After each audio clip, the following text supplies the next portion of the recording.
everyone, and welcome back to the Football Chuggu Podcast. My name is Thomas Durning, and today I'm joined by my co-host, Pearse McLaughlin. Hello, Pearse. Hello, how you doing?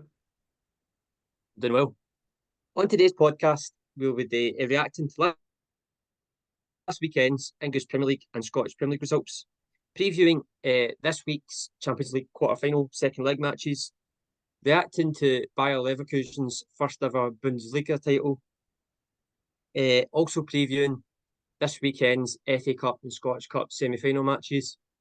And at the end of the podcast, Pearse will be giving a rundown of all the latest Asian football news. So we'll start off with last weekend's English Premier League results. So I'll just quickly go through them.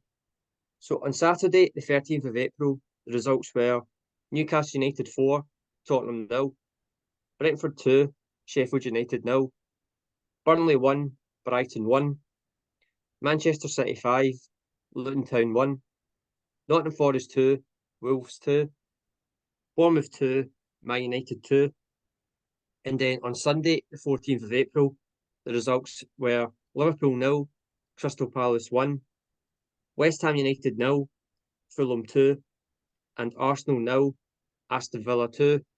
And then finally, on Monday, the 15th of April, we had one match which finished Chelsea 6, Everton 0. So, pretty significant weekend in the Premier League. So, as always, Pearse, which match stands out to you, or matches stands out to you the most?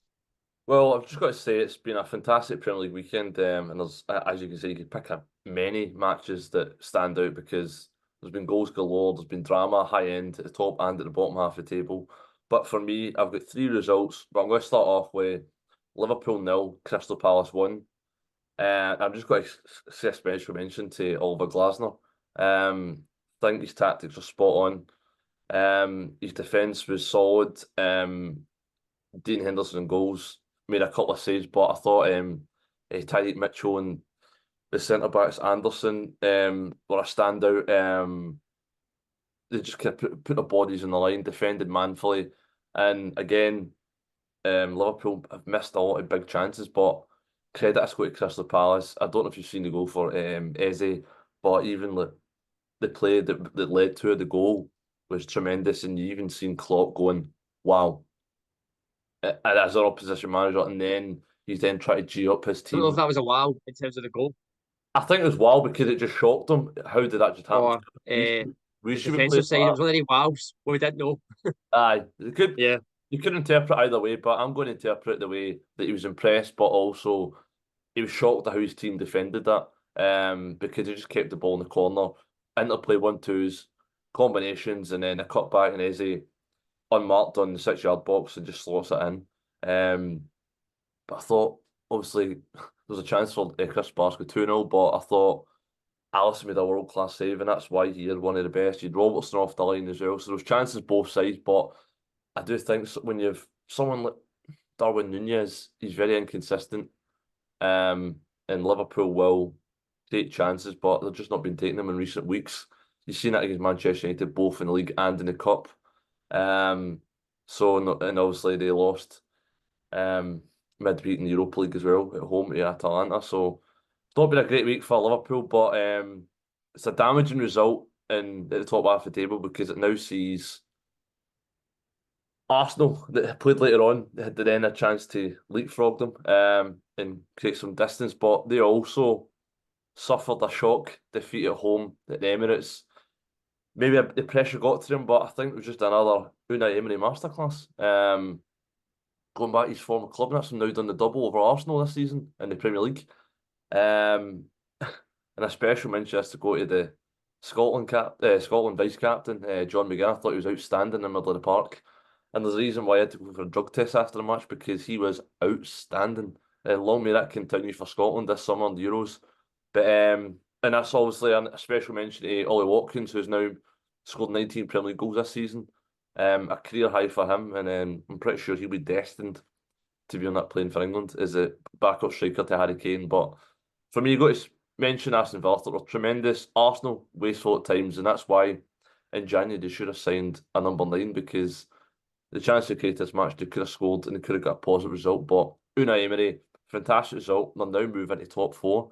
because they've leapfrogged Spurs, who then lost to Newcastle away from home, and I'm pretty sure it's one of those nights, one of those days that was just kind of everything just went wrong.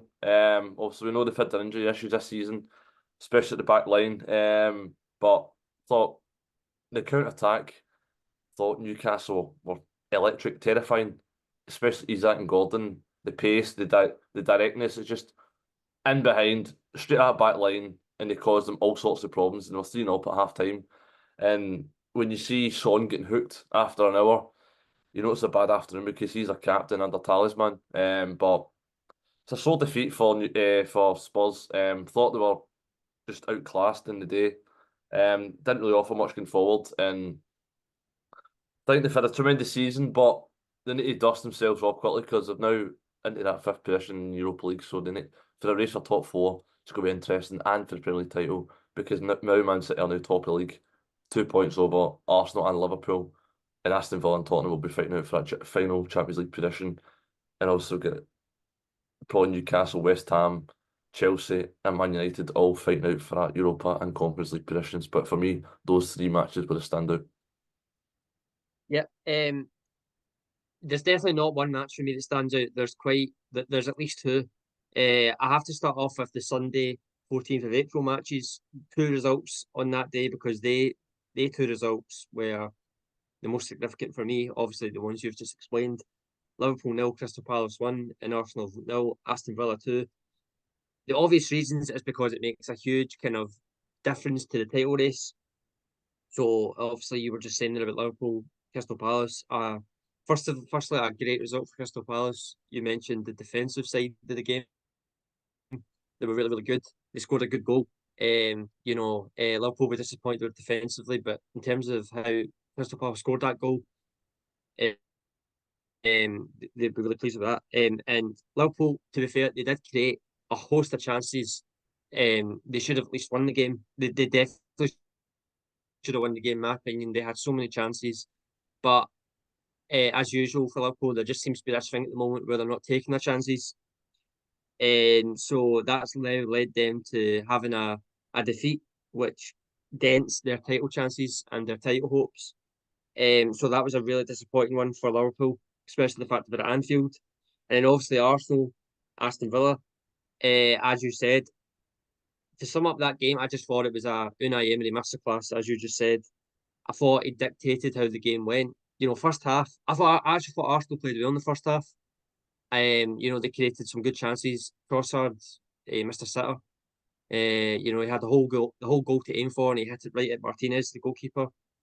So Aston Villa kind of held on in the first half. They did create a couple of good chances in the first half, but it was the second half where I thought Aston Villa kind of made the game their own. I thought they controlled the game in the second half. I thought they really played. They were really brave, I thought, as well, because Arsenal plays such a high line and get so many players forward, and Aston Villa had that bravery to kind of play the ball out from the back, and I thought they were really, really good, especially Tielemans and McGinn in the midfield. I thought were brilliant. So I thought it was just an unbelievable tactical display from Unai Emery. A big result for him and Aston Villa, because obviously Tottenham got beat 4-0 on Saturday against Newcastle. So that further boosts Aston Villa's hopes for the Champions League spot. And I actually hope they do get it, because I think they've been brilliant all season. It's good to see teams like Aston Villa getting into the Champions League. They've got such a proud European history. And I'm really rooting for them, because I think it'd be such a good story. And Aston Villa fans might, if there's any Aston Villa fans that watch this, they might not like to hear me saying this, but we all know the vacancy managerial job in the summer, like Bayern Munich, Liverpool, Barca, etc. And I'm not hearing Unai Emery getting mentioned in any of them. And it quite surprises me, because I genuinely do think he's one of the best managers in the world. Tactically, he's just spot on. I really do. He's a winner. He's won so many things. And the job he's done at Aston Villa is just unbelievable. It really is. Because they can beat anyone on their day. So they two results were my most significant results. So I'm So I just want. I'm just going to echo your thoughts, mate. Sorry about that, cutting you off there. But I just think Unai Emery, like you say, is a top coach. I think he's elite level coach, to be honest. I think Aston Villa will have a fight on their hands to keep him, but the fact is he's under contract for a wee while, they will have a significant compensation fee if he does decide to move on to pastures new. And like you say, Liverpool, Bayern Munich, Barcelona, and potentially Manchester United, because I think Eric Ten Hag's on thin ice as well. Yeah. So I think he can manage any of those four sides. And he would do a tremendous job because he's managed like the PSG. You've got massive characters, egos in there. He's managed Sevilla, Valencia, and Villarreal, and led those three sides all to European and domestic glory. So no, I think he's a tremendous manager, and he's also got a big budget behind him at Aston Villa. But the fact is, he hasn't spent a big chunk on players. He's actually been very shrewd with his signings, and he's made sure he shored up that defence, made them feel solid, and pace on the wings. And Ollie Watkins, he's turned him into a really high scoring Premier League striker again because he was not scoring goals under Steven Gerrard. And he's just transformed that side, and there's just that belief about him. And I echo your thoughts as well. I hope they get Champions League because I think it'd be refreshing. Yeah, no, I agree, totally agree. Because it's always kind of the usual teams, the top six, the supposedly top six teams that always get the Champions League spots. But Aston Villa have just been right up there all season. They've just been consistent all season. I mean, they've done the double over Arsenal, and they've beaten Man City as well this season. I mean, they two teams have probably been the best two teams in the league this season, and it just goes to show as well how good a side Aston Villa have been this season. And as I said, they can beat anyone on their day. So I really do hope they get the Champions League spot. And yeah, and again, Unai Emery, what a job he's done. But going back to my most significant results, it is the two results: Liverpool 0, Crystal Palace 1, and Arsenal 0, Aston Villa 2. And then just to round it off, Pearse, I just want to ask you finally, where do you now see the title race after them sets of weekend results? Just before you answer that, just point out that Man City won against Luton and they beat them 5-1, as I just said. So, would you see the title race now? I think it's in Man City's hands. But it's going to be a big week in terms of, obviously we're going to touch on it later, the Champions League, quarter-final, second leg against Real Madrid. And then obviously they've got big matches coming up, Man City. I do think it's in their hands, and you see it year after year. They're just serial winners. They're the treble winners last season. They're the current champions. And Pep Guardiola, I don't know, he just seems to get his side ticking at this time of the season. You'd be a fool to back against them, but like you say, it's only 2 points. Man City haven't been at their free-flowing best this season. I think anything can happen. I did say Liverpool a few weeks ago, but as you see, the wheels are starting to come off the Klopp train. And Arteta is having to juggle Champions League as well. So all three are in Europe at the moment. So I think it'll be interesting to see when it comes to like the final 3 or 4 matches. Depends on if they're all three still in Europe. I think that's going to be a pivotal factor because if Liverpool get knocked out of Europe, they don't have to play on a Thursday. They've got that advantage. They've got a full week to prepare. And I think that will maybe edge slightly towards Liverpool. But at the moment, I'm going to edge Man City because they've got the lead and it's theirs to lose. Yeah, I'm going to go Man City as well, just purely based on the fact that the experience that they've got. They're proven winners. They always go on a run at this time of year. They just seem to click into gear. And although Arsenal and Liverpool aren't out of it yet, it's hard to look past Man City because they just know how to do it. They have the nerve, they have the experience, as I just said. And at the moment, it's Man City's to lose. And in my opinion, I think they will go on and win the Premier League title in a few weeks' time. So we'll now move on to last weekend's Scottish Premier League results. So again, a pretty significant weekend of Scottish football. So on Saturday, the 13th of April, the results finished: Aberdeen 0, Dundee 0, Celtic 3, St Mirren 0, Hearts 4, Livingston 2, Motherwell 1, Hibs 1, St Johnstone 0, Kilmarnock 2, and then on Sunday, the 14th of April, results finished: Ross County 3, Rangers 2. So these were the last matches to be played before the league split. So now it means that the league has split now. So so I'll just go through who finished in the top six, and that was Celtic, Rangers, Hearts, Kilmarnock, St Mirren, and Dundee. And in the bottom six, it finished Hibs, Motherwell, Aberdeen, St Johnstone, Ross County, and Livingston. Here, after said that, which match from last weekend stands out to you the most? There's only one match that stands out from last weekend, and that's Ross County 3, Rangers 2.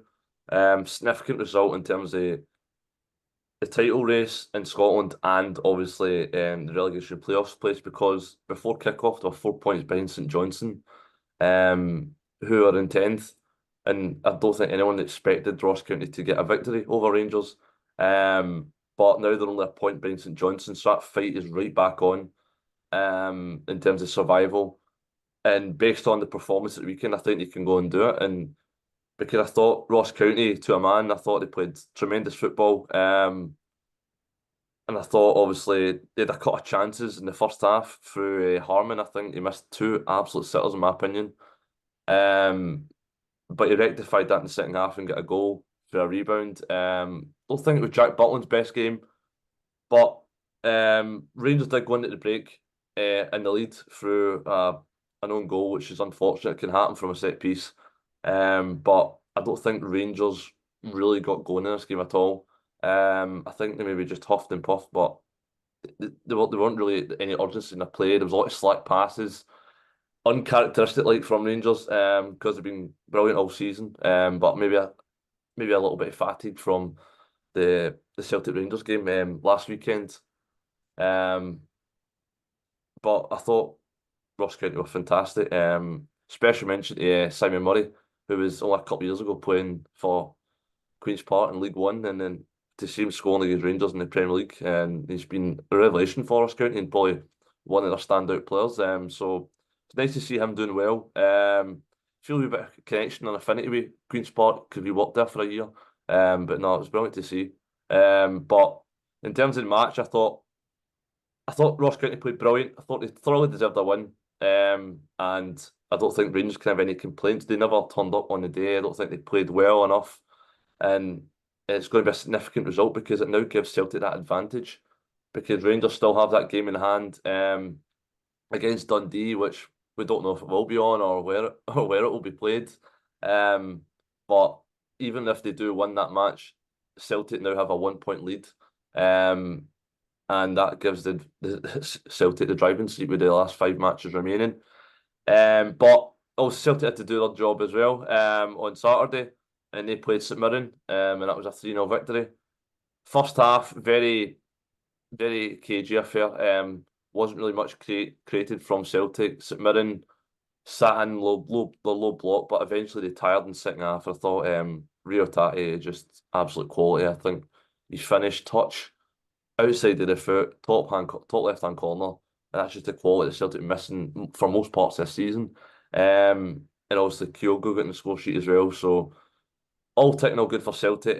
But no, significant result in terms of the both the top half and the bottom half of the table. And yeah, so standard result for me was Ross County 3, Rangers 2. Yep, for me that is as well another twist in title race in Scotland. It's been a weekend of title race twists. Yeah, so obviously Rangers, I didn't expect that. I really thought Rangers would go there and get the job done and get the 3 points. So that was a bit of a shock. First of all, just before I touch on Rangers, Ross County is such a big result for them because obviously they're trying to avoid relegation this season, and that gives them a big boost. As you just said about Simon Murray, you know, me and you've got a bit of history with him because obviously we've got a bit of experience when he used to work at Queen's Park. So it was, he had a really good game. But for Don Kiwi, who's interim manager at the moment, you know, he's done a really good job with Ross County since he took over. As a manager. You know, that's a big result for them. And now Ross County, now that they've got the last 6 games against bottom half teams in the table, and they'll fancy themselves to try and get out of that playoff place. of the relegation playoff place. So that gives them a big boost. So well done to Ross County. And I actually thought on Sunday they deserved to win, but they were the team that wanted the win more. And then that leads on to Rangers, who they were pretty poor on the day. I thought, didn't really. I thought they were pretty flat in my opinion. I didn't really think they had that kind of edge. Kind of didn't really take the game by the scruff of the neck. They did create a good few chances in the game, didn't take them. But I thought defensively, I thought they were really, really poor. Some of the couple of the goals they conceded were really poor. And that's only 2 wins now in 7 matches that Rangers have won. So they're not really in good form at the moment. And this is the time of year where and they're in a title race, so they really need to start being on that kind of running form. So that's a big shock. I didn't expect that to happen. And now that means that Celtic are now in pole position in the title race. As you said, they won 3-0 against St Mirren on Saturday. As you pretty convincing in the end, especially the second half. Thought they were pretty convincing. Deserved to win the match, and then that's now Celtic 4 points ahead. With Rangers have got a game in hand, which should get played tomorrow night, unless something happens. We don't know. Advantage Celtic at the moment. There is one more derby to be played in a couple of weeks' time, and that's Celtic Park. So Celtic will be the favourites to win that match. As I just said, another twist and another title race. I just want to touch on briefly, by the way, Motherwell won, Hibs won. Hibs were 1-0 up in that match. They were basically in the top 6. They were going to get it, and in the last minute of the game, Motherwell scored a screamer of a goal right in the top corner, and that now meant that Hibs are now in the bottom 6. Same with Aberdeen, and I have to touch on Aberdeen and Hibs. They shouldn't be in the bottom 6. They should be in the top 6, fighting for at least 3rd place. Aberdeen and Hibs are 2 of the biggest clubs in Scotland, or one of the biggest clubs in Scotland, and they really need to kind of have a really good season next season, because it's been a really poor season from them. And then just touching on Aberdeen, just before we move on, we had a bit of news just before we started this podcast today that Aberdeen have got a new manager who will start next season. So the manager's name is Jimmy Thelin. He's going to join Aberdeen in June. He comes from Elfsborg. So I don't know what you, Pearse. I don't know too much about him. It's a very different kind of strategy and kind of different avenue Aberdeen have gone to. But yeah, they now have their 25th permanent manager, and the person's called Jimmy Thelin. So yeah, just thought that we'll just put that out. And yeah, Aberdeen will obviously be wanting to have a good season next season. So we'll now move on to previewing this week's Champions League quarter-final second leg matches. So last week in the Champions League, it was safe to say it was pretty special kind of week for Champions League football. It was really exciting, all the matches, to be fair. So tonight, at the time of recording this, we've got 2 matches, and they are Barcelona PSG. The second that's how it finished. The first leg finished Barcelona 3, PSG 2. So it's all to play for in the second leg. And we've got Borussia Dortmund, Atletico Madrid, and the score is at the moment 2-1 to Atletico Madrid. Second leg to be played tonight. And then tomorrow we've got Bayern Munich, Arsenal. That match finished 2-2 in the first leg. So second leg, all to play for. And Man City at Real Madrid, which in my opinion was a highlight match of the week in Champions League, and that finished 3-3. So yet again, all to play for. So Pearse, so if you just want to go through every match briefly, and then each match predict who will go through to the semi-final. Yeah, so I think we'll start off obviously with the Barca and PSG match. I didn't really predict a Barcelona win in the first leg. They won 3-2 away from home against PSG, and you thought maybe Kylian Mbappe might inspire them to glory, but thought Barcelona deserved a victory, played better on the night, and with it being at home and second leg at the Camp Nou, or not the Camp Nou, but it's because the Camp Nou's getting renovated, but Barca's home ground. I expect Barcelona to go through. I think they'll have enough. So I think Barcelona progressed it into the semi-finals. In terms of Dortmund Atletico, again I thought Atletico were a better side. You expect the Simeone side to play that way at home, defensive, and then quick transitions and play for set pieces. But Dortmund did get a goal back, and so they're still in with a shout in this tie. Atletico been to countless finals, semi-finals. They're an experienced Champions League side, but Dortmund, they're a bit like Manchester United this season. They've been up and down, but I'm going to have to go with Atletico. I think they'll just have enough to go through. I think they'll just be so solid, and they'll be hard to break down, and they'll probably just frustrate Dortmund. And I think they'll go through narrowly, potentially 0-0 in that second leg, which is probably not the best for fans. But Wednesday, but Bayern Arsenal, I think Wednesday's the better card for me in terms of Champions League action. I think 2-2 away from home, but I thought Bayern played well on the night. Took their chances when they came. Weathered a bit of an Arsenal storm, but I think Bayern Munich will go through comfortably. I think it'll be quite a high scoring game, and I think it could be a 3 or 4-0 win for Bayern Munich. I know they've not been that great this season, but the attacking talent they have at the Allianz Arena with the crowd, I think would just be too much for Arsenal. And like as you've seen in the past with Arsenal, when they've played Bayern Munich, they've usually had they've been on the end of a few drubbings. So I think that will happen. And you've got Harry Kane, so feed him chances, he'll score goals. That's what I think will happen in that match. In terms of Man City and Madrid, obviously we're on a nice Real Madrid top there. Supporting my side. Wonder who you want to win. Hopefully that's a good omen for tomorrow for Wednesday night. But I'm hoping they can do it. I hope they've learned the lessons from last season. Not biased at all. But Definitely not. definitely not. As you seen, Man City rested Rodri at the weekend, so he'll be key for Man City. And if Real Madrid can stifle him in midfield, they rest a few players as well. But I think the match will be high scoring. I don't see a 0-0 but I can see a draw. I can see it going to extra time and going all the way. And I think this should be the final match, but I'm predicting Real Madrid narrow victory, potentially extra time or penalties. I think they'll just have that experience. They're the 14th time champions for a reason. Man City have only won it once. They've not been great this season. Real Madrid have been brilliant, top of La Liga.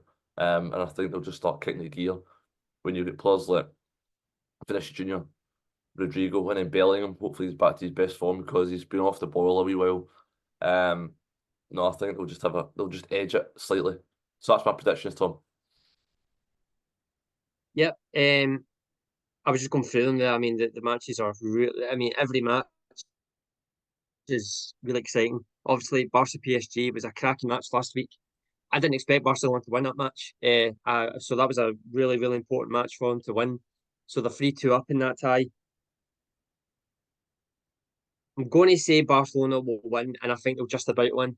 I don't worry about PSG and attacking wise. I think they've got all the players to score goals, but I just defensively, I just really don't think they're kind of up to scratch. You know, they're going to comfortably win the league, but I have not really been impressed with PSG this season. I don't think they've really set the world alight. And I just think with Barcelona, I don't know. Ever since Xavi's announced that he's going to leave at the end of the season, they've kind of changed a lot. They've kind of got better. And I think that Barcelona will just about edge that match, and I'm going to predict a slight win, Barcelona win. And then moving on to Borussia Dortmund, Atletico Madrid. Once again, I thought Atletico Madrid should have won comfortably, to be honest, in the first leg. They were 2-0 up, they did look comfortable, and then the last 9 minutes of the game, Borussia Dortmund got that goal back, which means that the tie is wide open. So we're now going to be playing the match at Signal Iduna Park, Borussia Dortmund's home ground. We all know how big and hostile a stadium that is. But I'm going to go Atletico Madrid. I just think they've got the camaraderie. I think they're they're very strong defensively. They know how to win these matches, and I think they will go through. I kind of got a feeling, so I think Atletico Madrid will go through that tie, and then tomorrow we'll get Bayern Munich, Arsenal, 2-2. Whole matches, you can't call it. But Bayern Munich got the advantage because of the Allianz Arena. They're at home. Arsenal, they'll be wanting to bounce back, obviously, from the defeat at the weekend that we just talked about. Obviously, Bayern Munich, this is all now they've got to fight for because of what happened at the weekend with Bayer Leverkusen, which we'll talk about very shortly. So I'm going to go Bayern Munich just because the matches at Allianz Arena got the experience. They all seem to turn up the Champions League Bayern Munich. And I think Bayern Munich will go through in that tie. And then lastly, Man City Real Madrid 3-3. I'm really excited for this match. It's going to be such a good match. Every time these two teams play, the goal. It's just that it's a crazy match. They score goals for fun, both teams. It's so hard to call because they're so even in terms of ability. I'm going to go with you said. I think Real Madrid will do it narrowly, and I think they'll do it in extra time because I think Man City will control the match, which they always do.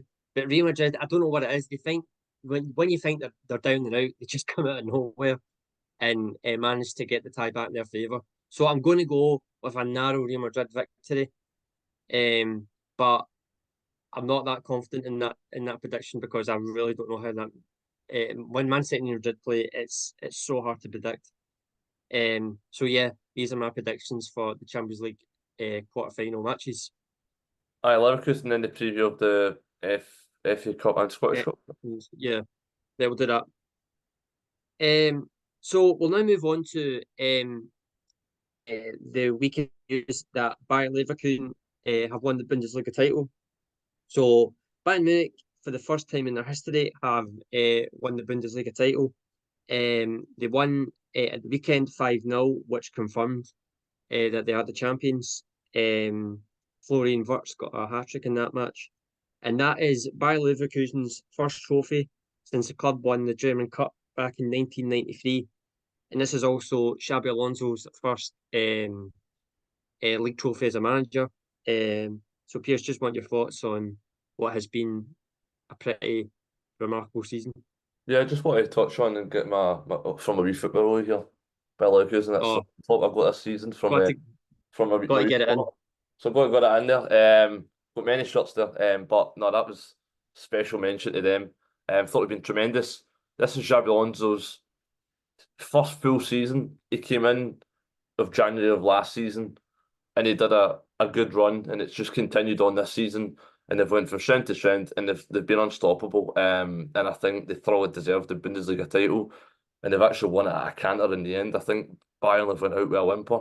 I think Kane has masked over some of the problems that Bayern Munich have had this season, in terms of not being good defensively and just leading too many goals. But I thought Bayern Munich to a man have been outstanding. The football they've been playing, the last minute winners, last minute equalisers, like you mentioned there, the weekend they won 5-0. So they've been dominating teams from start to finish. And they thoroughly deserve it. And I'm only going to echo, I just hope the side doesn't get broken up in the summer because they've got Champions League football next season. And you've got to mention players like Grimaldo, who I think has been an absolute bargain from Benfica, former Barcelona B, academy graduate. You've got Jimmy Frimpong, who came from Celtic, and he's went from strength to strength. You've got Granit Xhaka. He was Arsenal's captain, then stripped of it, and he was kind of Arteta's go-to man last season. But I think he's been the anchor in that midfield, and he's been the driving force. And you've got Florian Wirtz as well, and Hoffman, and to name a few, and they've got the strikers, Patrick Schick, Borja Iglesias, and obviously Boniface as well. So they've got goals from all over the park. They're just a really exciting team to watch. They've got a lot of young players. They've got experienced heads as well. And with the young manager of Xabi Alonso, I think he'll have a successful career in management. And yeah, a fantastic achievement. And that's 11 years Bayern Munich won it in a row. It's now ended. And who knows if it'll be a reign of Bayer Leverkusen. because we don't know if the team have broken up or the manager will leave, but we know for certainty that Xabi Alonso will be a Leverkusen manager next season.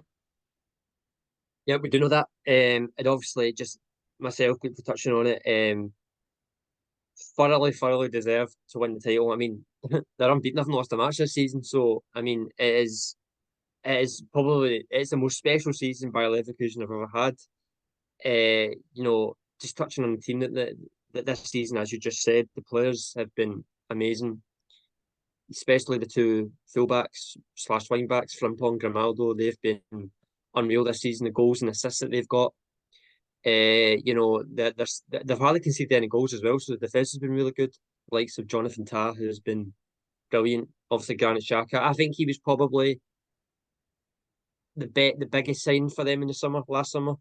I just think that he was kind of that last piece of the jigsaw, so to speak. He had experience in German football, so he didn't really have to get used to the league or anything. So I thought he was a really big signing last summer for them. But they thoroughly deserved it. And just touching on Xabi Alonso, he took over by Leverkusen when they were second bottom in the table. They were in really bad position. They were doing great in Europe as well. And the job that he's done since he's come in has just been unbelievable. And as you said, he's got such a good future in management. He's most likely going to move on to bigger things in the future. He is staying next season. I want to praise Bayer Leverkusen a lot, but now the challenge is, can they do it next season? What I think the biggest challenge now for Bayer Leverkusen is what they're going to be like next season, because as you said, it's unlikely they're going to keep that team. A couple of players might leave that team. Frimpong, for example, Florian Wirtz potentially could leave. So the challenge is, how are they going to respond? Because Bayern Munich are always going to be here. They're always going to be challenging for the title. They've had a bad season this season, but they're definitely going to be back next season. How are they going to respond to the fact that they won their first ever title? Is this just going to be another Leicester City story where, they win a title and then they kind of don't bounce from there? So it'll be interesting to see that. But Bayer Leverkusen, brilliant season, fully deserved league winners, and they can still win even more, aka the Europa League. So it'll be definitely interesting to see how that kind of fares out. But yeah, thoroughly deserved Bayer Leverkusen winning the Bundesliga. So we'll move on now to previewing this weekend's FA Cup semi-final matches. So we've got two. On Saturday, the 20th of April, we've got Man City versus Chelsea. And on Sunday, the 21st of April, we have got Man United versus Coventry City. So, Pearse, what do you think about the two matches coming up, and how do you think the results will finish? In terms of Manchester United Coventry, I think this is a chance for Erik ten Hag to get a victory. And probably the easiest tie you could have got. And considering the form they're in, they're woeful form at the moment. They're 1 week they're good, then the next week they're terrible. Their style of play is non-existent. They let teams have chances at will. Their midfield is so open at times, and they leave their defence and fullbacks exposed. But like you say, Coventry have been the fairy tale story of the FA Cup this season. And see what they did to Wolves in the previous round. They outplayed them, but they allowed Wolves back into the tie, but they won it late on. But I expect Manchester United to have enough quality to go through. You've got players like Marcus Rashford, who have not been performing. You've got Garnacho, Højlund, to name a few.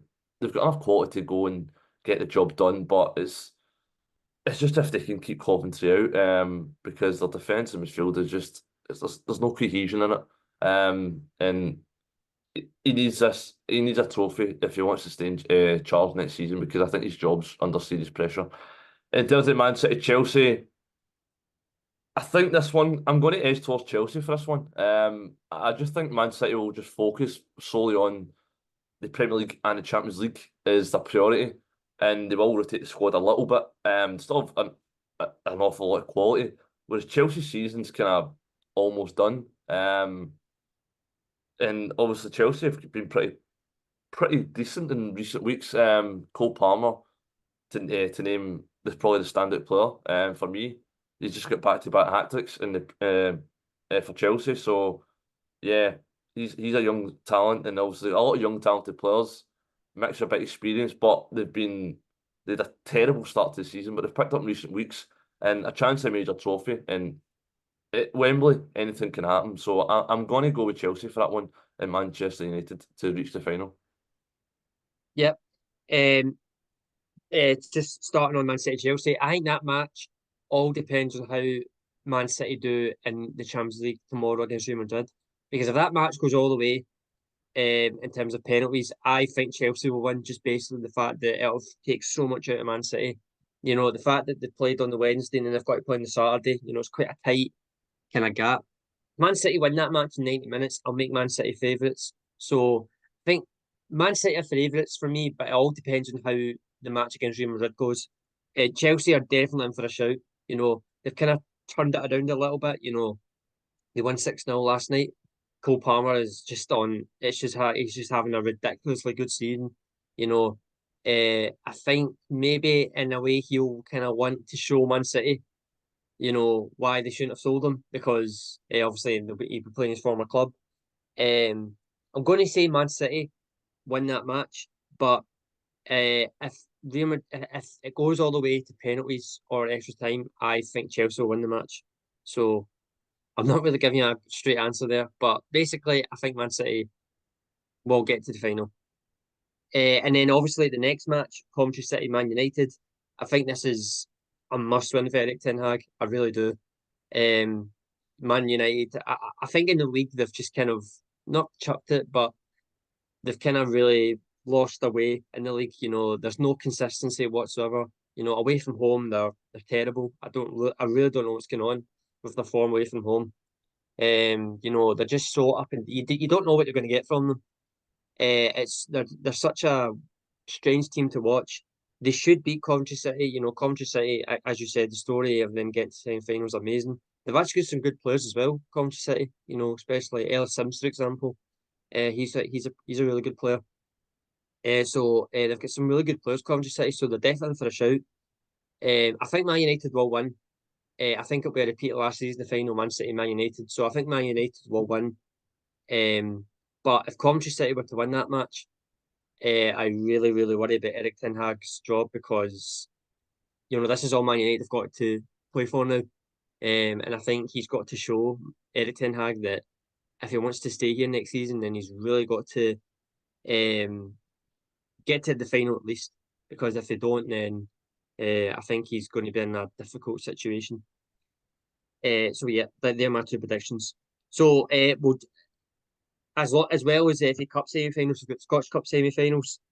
The matches will be Celtic versus Aberdeen and Rangers versus Hearts. So once again, Pearse, what's your prediction? How do you think the matches will go and what the result's going to be?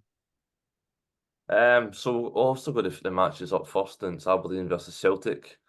I think Celtic are really good, rich vein form at the moment. Starting to get a lot of key players back.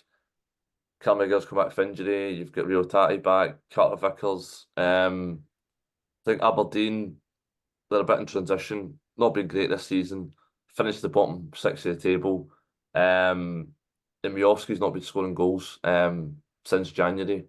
So only got 5 goals since January. So he's but his goals have dried up. Aberdeen's goals dry up because he's the only one that's scoring for them. To be honest, but he's a big game player. And anything can happen at Hampden. But I expect Celtic to make it to the final, considering that they get knocked out early on in the League Cup, and they'll be hurting, and they'll be making sure they want to finish the season with a potential double. So I expect Celtic to make it to the final.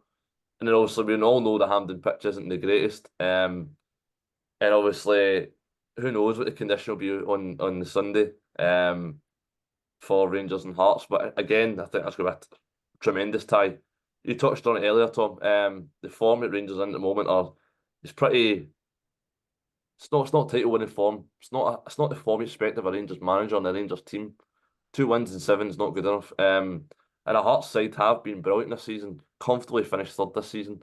And mostly down to the Lawrence Shankland, but obviously Stephen Naismith, who's questioned at the start of the season, difficult form, turned it around, and he's got them playing some not great football, but got them playing winning football, the winning football matches, and that's all they can do. But you expect Rangers to make it to the final.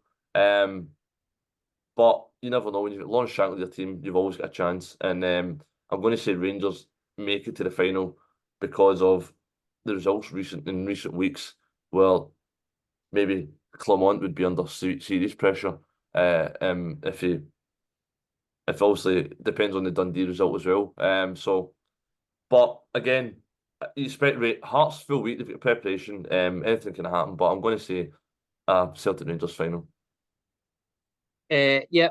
So for me, Aberdeen Celtic, obviously, again, it's a pretty good semi-final match. Obviously, Aberdeen, I think they'll have a lot of, obviously they'll have a lot of focus in the match, but I think it'll even be more extra for them because of how disappointing the league's gone for them. They've got nothing else to play for this season. They're not going to get relegated. So this Scottish Cup semi-final for them, I think, is going to be very, very. I think they're going to be really, really up for this. They've also got the new manager, which I just said that was appointed today. So they've kind of got something to look forward to now. They kind of know what next season is going to look like. So maybe a lot of these players will be wanting to impress this new manager that's going to be coming in the summer and showing them what they can do. So I think Aberdeen will be in a pretty motivated mind going into this game. And for Celtic, obviously, this is the first game they'll play at Hampden this season. And they've got such a good record at Hampden. The team's starting to kind of click right now. Brendan Rodgers said at the weekend that this is when Celtic comes alive in terms of the end of the season, where this is when they really start to kick in. And I have to agree. So I'm going to say Celtic win. I think it's going to be a tight match. I really do. I think I have a feeling that I should go to extra time, to be honest. I think Celtic will just do it. I think they'll just have enough. But I think it's going to be a really, really interesting match and a close match. But I'm going to say Celtic win that. And then Rangers versus Hearts. Again, that's a really exciting semi-final match. Hearts comfortably in third position, and they're going to finish third. So once again, I think the Scottish Cup for them has extra meaning because they'll want to, they also want to try and win that. Stephen Naismith's had a good, solid first season in charge of Hearts, so he'll be looking to get that trophy. And then as for Rangers, really disappointing for them the weekend. They'll want to bounce back. Once again, they'll want to win this Scottish Cup as well. They've already won at Hampden this season in the League Cup, so they'll obviously want to have a chance of doing that again. I'm going to say Rangers win that match. So I'm going to say it's a Celtic Rangers Scottish Cup final. But in that match as well, I think that'll be a close match and also a high scoring match. I have 3-2 Rangers in my head for some reason. I don't know why. It's just I just think it'll be both teams can score goals. I think that's going to be a really exciting match. And yeah, I'm really looking forward to these two Scottish Cup matches because they're all good quality. All playing the top league in the country. So yeah, I'm really looking forward to it. So rounding it off, Celtic versus Rangers match, Scottish Cup final, and Man City Man United FA Cup final. So two derby finals. So that's my opinion of how it's going to go. So yeah, that's my predictions. Sounds like a great ending to the season. Oh, I always love this part at the end of the season because this is when it really kicks into gear. This is when teams come alive and they're really pushing and fighting to start winning things and to stay in leagues and etc. And so, yeah, it's going to be really such an exciting next few weeks on the podcast. So every week's going to be a pretty significant week in terms of what's going to happen. So yeah, I'm really looking forward to talking about what's going to happen in the next few weeks. So for the final part of the show, Pearse will now give his Asian football roundup. Yeah, thanks, Tom. So moving on to some K-League 1 action. So it was match day 7. So on Saturday, 13th April, we had SPL losing at home to Pong Steelers by 4-2, having been 2-0 up in the match. SPL having a disappointing season to date. Jumbo Hyundai Motors 2, Guangzhou FC 1. Again, Guangzhou going on a bit of a poor run at the moment. Jeju United 0, Gyeongju Sangmu 2, Ulsan HD 4, Gangwon FC 0. And again, Ulsan starting to flex the muscles at the top half of the table and show why they're champions.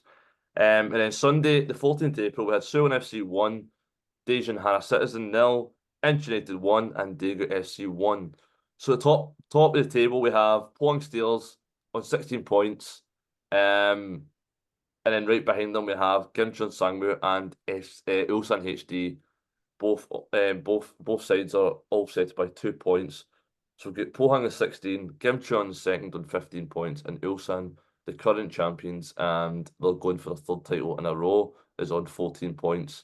All 3 sides had an early start to the season, good form. So shaping out to be a tremendous title race. So the bottom half of the table, we have Daejeon Hana Citizen on 5 points, and then we've got 3 sides joint on 6 points, and that is Daegu SC, Jumbo Hyundai Motors, and Guangzhou FC. Yeah, it's not been a great start to the season for Guangzhou. Find themselves down to the bottom half of the table, and then Jeonbuk, who've recently sacked their manager Dan Francesco. They're expecting to be challenged for the title. Guangzhou expected to be the top half at least. So both sides should be higher up in the table. And you've got Daegu FC, who's in the playoff position at the moment, but their star man seniors out injured, so hopefully he'll be back soon and push them up towards the table. But yeah, it's exciting at the top half and the bottom half of the table. As you see, separate by 1 point by 4 teams in the top half. 3 teams set by 2 points. So now we move on to the J League 1. So it's now match day 8, which we played the past weekend. So on Friday, the 12th of April, with Friday night action in the J League, which is always exciting. It was Kashi Reysol 1, Ura Diamonds 0. And then Saturday, 13th of April, we had Albert Snigata 1, Hoikuro Constable Sapporo 1, Avispa Fukuoka 1, Sanfrecce Hiroshima 1, Jubilo Wata 0, Nagoya Grampus 1, Yokohama F Mariners 2, Shonan Bellmare 2, Says Osaka 1, Kawasaki Frontale 0, Kashi Antlers 1, Kyoto Sanga FC 0, SC Zelvia 1, Vissel Kobe 2, Tokyo Verde 2, FC Tokyo 2, and Sunday the 14th of April we had Gambo Osaka 2, Sagan Tuso 1. So probably standout fixture from the past weekend was the Tokyo Derby, which was entertaining to say the least. And yeah, it was just high drama, and that's what you expect from 2 city rivals. But in terms of the league table, we've got Says Osaka, 2 points clear at the top of the table on 18 points. And then we've got 2 sides joint second, and Sanfrecce Hiroshima and FC Machida Zelvia. I think the Sanfrecce Hiroshima have been a surprise package for me. Been playing some tremendous football, scoring goals for fun. They're the current highest goal scorers in the J League 1, and they're really exciting to watch. And they were my favourite colour, purple, so that's also a nice wee added bonus there. And FC Machida Zelvia, newly promoted from J2, have been to be even in the top 3 this time of recording. I think it's a tremendous achievement, and then long may it continue for them. To the bottom half of the table, we have Sagan Tusu in 20th on 4 points, and then right above them we have Hoikuro Console Sapporo on 5 points, and then 2 sides join on 6 points in 18th and 17th position respectively, both on a -5 goal difference as well, and that's Shonan Bellmare and Kyoto Sanga FC. So the bottom half of the table is really tight as well, so teams need to start picking up form, and I think the issues are obviously they're all a lot say obviously not scoring enough goals and conceding far too much. Bit of Michael and punditry there, but it's very exciting in terms of the relegation and the title aspirations in the J League 1, and like I say, looking forward to next weekend coming up, and yeah, we'll tell you more about it when it happens. So we got a bit of breaking news in K-League One. We've got Jesse Lingard, the marquee signing, has just had knee surgery on the 12th of April this past weekend, and expected to be out for at least a month. SSL manager Kim Gi-dong has confirmed that in the news. Lingard recently had knee issues where he's swelling in the knees with a bit of fluid, and was on his way back to action, but felt pain again on 12th, so he decided to go for a minor surgery, and now he's on his road to recovery. But it's been a stop-start campaign so far. He's only played 2 matches and he's got injured, so hopefully he can be back in the pitch soon and show his true qualities. So Jasir Sani, the Albanian midfielder / forward, usually plays on the right wing for Gwangju, has yet to feature this campaign. Which is surprising considering he was one of the standout performers in a Guangzhou FC side that overachieved last season and finished third, securing an ACL elite position. So Lee Jung-ho has now shed some light on the situation surrounding Jasir Sani because he hasn't been in any matchday squads, and this is what he's had to say. The reason he hasn't been excluded from the matchday squad is because his current performance is poor. He has gained body fat and is not good enough in training. I don't know why he is selected for the Albanian national team now. So Gwangju FC have now lost 5 games on the bounce in the K-League One after winning the opening 2 matches, which I was at, and it's no surprise their form has took a turn for the worse since I've not been able to go to the matches recently. I'm just also a lucky omen for them. We all know the quality that Jasir Sani possesses and can bring to the table. And we saw that last campaign where he certainly can find that level again. And Gwangju FC really need him at the moment because the fact is he's been selected for the national team of Albania whilst he's playing in the K-League One and not even played this season. Shows his quality that he has, considering he's partly unfit and overweight. Proves to me how good he is, and just wait until he's back playing again for Gwangju and get up to full fitness, and you'll see the results in turn pick up for Gwangju FC, and I've no doubts about that. And that's all your latest Asian football news. Thank you, Pearse, and thank you everyone for listening to this episode of the Football Chuggu Podcast. This podcast will be available to listen to on the Football Chuggu YouTube channel and also the Football Chuggu website. Thanks for listening and see you soon. Bye-bye.